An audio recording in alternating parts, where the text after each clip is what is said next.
Olá, como está? Seu corpo está direito? A mim, professor Marcelo. A hoje, sexta-feira, a hoje na vai papiar sobre a Guiné-Bissau.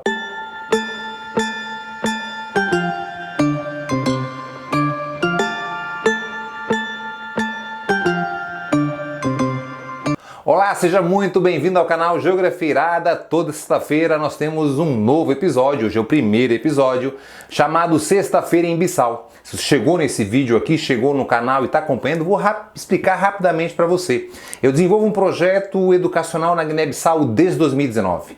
Ajudei na criação, na elaboração do curso de licenciatura em Geografia na Guiné-Bissau, desenvolvo o curso de formação de professores e, claro, estudando muito sobre a história da Guiné-Bissau, sobre a educação da Guiné-Bissau, sobre a geografia e economia da Guiné-Bissau. A pedidos, resolvi tirar toda sexta-feira para preparar um vídeo para os brasileiros, que curtem aí aprender um pouco mais sobre a África, para os guinenses, para os africanos de um modo geral, pensarem um pouquinho sobre a África, sobre a Guiné-Bissau mais especificamente.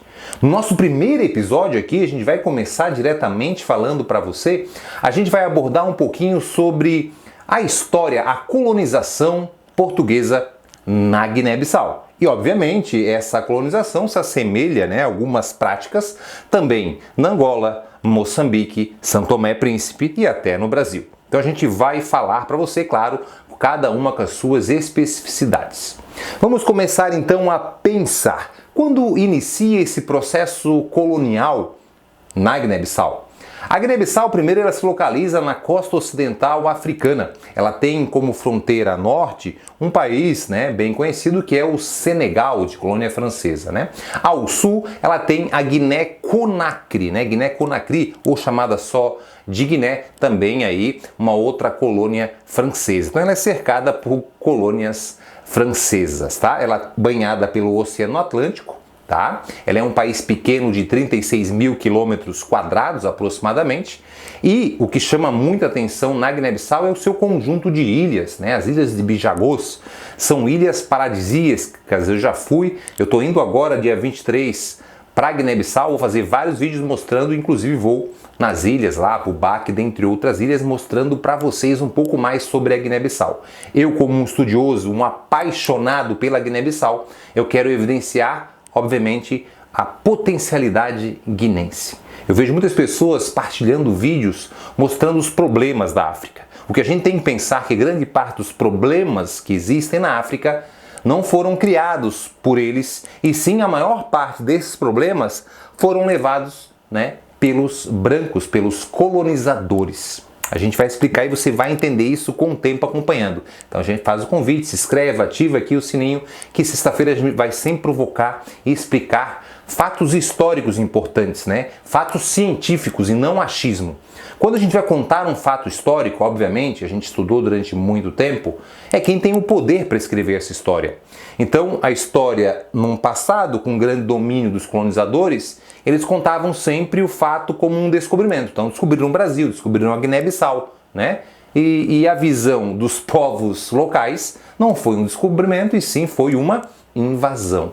Mas não é agora que eu vou falar sobre isso. Então, vamos começar lá.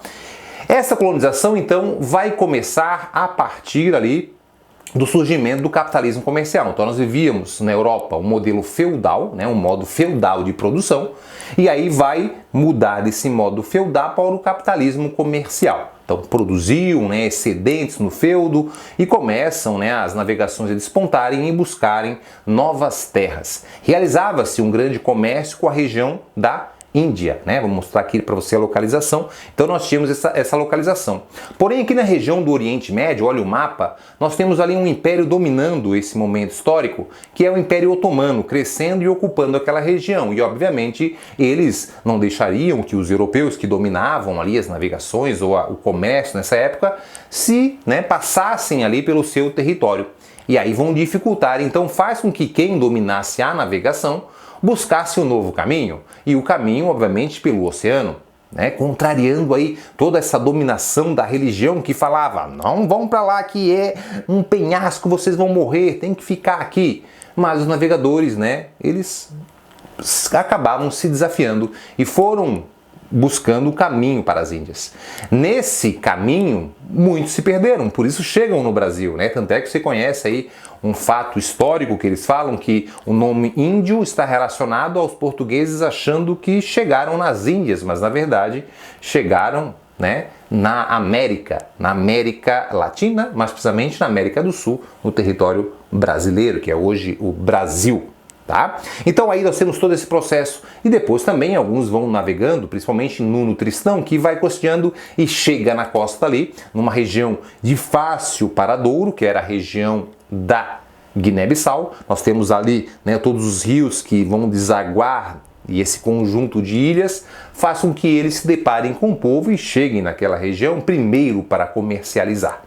E aí associando, né, vão ocupar a região mais ao norte do país, a denominada região de Cacheu, e aí vão começar a ocupar essa região. No começo, né, apenas negociando, não tinha ainda a instalação ali de grandes bases. Isso vai demorar um tempo. Isso vai acabar acontecendo no século XVI. Então, no século XVI, né, nós temos ali o que surge, né, que vai despontar o tráfico, né, o tráfico de escravos, os escravizados. Na América, no Brasil, o indígena, né, não aceitou esse processo, acaba resistindo, vai havendo o extermínio dos indígenas. Imagine bem, 6, né, bota aí, alguns falam 3, outros falam 6, né, o número não tem porque não existia um número preciso, mas muitos indígenas foram exterminados. Então vamos jogar por baixo aí, 3 milhões de indígenas foram mortos. Eles não queriam, né, servir como escravos, eles não queriam destruir a natureza. Isso é algo deles, é o espaço deles. Então, eles vão lá no continente africano, numa outra área que eles dominavam, e começam a pegar aquelas pessoas, tirarem do seu espaço e trazer para o Brasil, né, um dos locais do Brasil e outros países da América, na condição de escravos. Então você imagine, você está no seu local, chega um outro povo, pega você, separa você da sua família, tira você do seu local, da sua história e leva você para uma outra região, onde falam um outro idioma, uma outra língua, e você vai trabalhar na condição de escravo, separando você de toda a sua família. Então, é para você entender o que aconteceu de fato.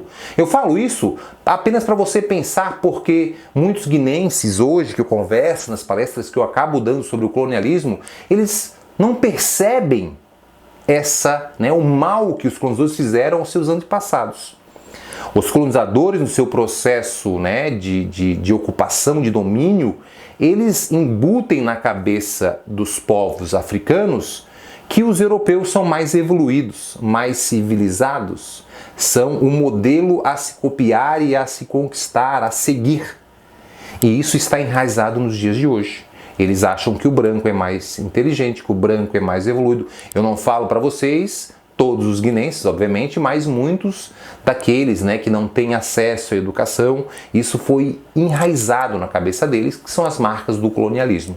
E é isso que eu procuro em um dos meus projetos, que não se chama Marcas do Colonialismo, fazer os guinenses pensarem. E eu não sou o único, eu conheci vários guinenses que fizeram faculdade, fizeram mestrado e fazem trabalhos fantásticos. Eu espero em breve trazer muitos aqui para a gente fazer vídeos em conjunto para fazer as pessoas pensarem, porque a história da Guiné-Bissau é uma história fantástica e apaixonante. Acho que é por isso que eu sou tão apaixonado por esse país e por esse povo em toda a sua luta pela libertação.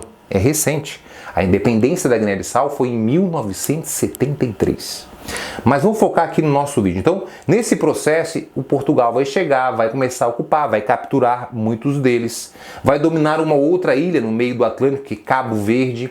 Essa ilha servia como entreposto, capturavam os escravos da Angola, daquelas regiões, né, da Gâmbia, da Senegâmbia, que chama ali, né, e vão capturar e vão levar, né, saindo pela Guiné-Bissau, indo até Cabo Verde, e dali eles eram, né, comercializados. Então, só para a gente entender esse processo, a Guiné-Bissau, ela durante muito tempo não teve investimento, né? Portugal queria apenas buscar as riquezas, produtos tropicais, as riquezas minerais que existissem naquela região e capturar escravos. Então, durante muito e muito tempo não teve nenhum investimento em prol do desenvolvimento daquela região. De fato, isso vai começar a acontecer de forma mais expressiva quando Portugal começa ao quê? A sofrer uma pressão internacional. Isso demora muito tempo. Isso vai acontecer, assim, de fato, a partir do século XIX. Olha quanto tempo. Nós estamos falando lá do século XV, que eles chegam, né? Aí o século XVI começam a montar algumas áreas, né? Algumas áreas administrativas, buscando tirar as riquezas e o processo da escravização, que vai durar até, basicamente, no século XIX. E aí no século XIX nós temos, né, a proibição, a dificuldade da comercialização de escravos e faz com que Portugal tenha uma outra relação com a sua colônia. Para o mundo eles vendiam uma ideia que estavam fazendo bem, estavam civilizando os nativos que eram um povo primitivo, violento. Então vamos botar Deus para eles. Qual Deus? O meu Deus, que é o verdadeiro, o Deus, né, dos cristãos, a Igreja Católica. E eles tinham a religião deles, né? Até hoje muitos possuem as suas religiões e chegam, né, um estrangeiro, no caso o colonizador, e impõe. O Deus verdadeiro é Jesus Cristo, é aqui, é a religião católica, são os santos e acabam, né, impondo. Então, para o mundo, mesmo matando, capturando, escravizando, para o mundo falava que não. Só que isso com o tempo vai aparecendo, né? E há uma pressão internacional com todas as evoluções que aconteceram na Europa, né? Pelo trabalhador, pelo trabalho, né, pela questão dos direitos humanos. Isso faz com que haja uma pressão. E a marca, né, uma data importante para a gente pensar é o Tratado de Berlim. Então, quando tem a Conferência de Berlim, né, que é o nome que eu vou passar para vocês, em 1884 e 1885, entre esses dois anos, né, o final de 84 e o começo de 85, a Europa vai se organizar para dividir as suas colônias. Vamos repartir a África, é o nosso território. E aí, nessa divisão, Portugal não era um país, até hoje não é um país muito industrializado, né? Mas estava naquela região, acaba negociando, fazendo alguns acordos, acaba cedendo parte do território, pegando os outros e fica com algumas colônias, dentre elas a Guiné-Bissau, Cabo Verde, São Tomé e Príncipe, Angola, Moçambique. Ficam, né? Porque é bem a costa, pra você perceber, né? Vou mostrar no mapa aqui para você, que é o caminho lá para chegar às Índias, e um deles a Guiné-Bissau.